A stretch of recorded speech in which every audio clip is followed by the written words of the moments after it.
ភាសាខ្មែរថ្នាក់ទី6មេរៀនទី2ការស្ដាប់រឿងទឹកចិត្តមេមាន់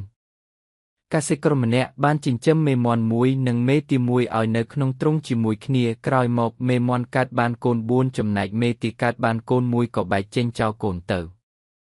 មេមាន់ឃើញកូនទាកំព្រាក៏យកមកចិញ្ចឹមបីបាច់ដូចកូនបង្កើតដែររាល់ថ្ងៃមេមាន់បណ្ដាកូនទាំងអស់រកចំណីគ្រប់ទីកន្លែងថ្ងៃមួយកូនមាន់តូចជាងគេឆ្ងល់នឹងទង្វើរបស់ម្ដាយក៏សួរដម៉ែហេតុអ្វីបានជាម៉ែមើលថែកូនទាមេមាន់ឆ្លើយគឺកូនទាកំព្រាអត់មេហើយវានៅតូចណាស់វាត្រូវការថែទាំដូចកូនដែរមិនចិញ្ចឹមវាព្រោះវាក៏មានសិទ្ធិរស់រានមានជីវិតដូចក្មេងទូទៅដែរបើម៉ែមិនយកវាមកចិញ្ចឹមតើវារស់ដូចម្ដេចកូនមាន់សួរមេវាទៀតតើម៉ែគិតចិញ្ចឹមកូនទារហូតឬមេមាន់ឆ្លើយទេដល់វាគ្រប់អាយុម៉ែឲ្យវាទៅរៀនជាមួយកូនហើយដល់ពេលវាអាចចិញ្ចឹមខ្លួនបានម៉ែឈប់ជួយវាទៀតហើយយីម៉ែខ្ញុំចិត្តល្អណាស់កូនលាន់មាត់សូមអរគុណសូមសំណាងល្អហាហាហា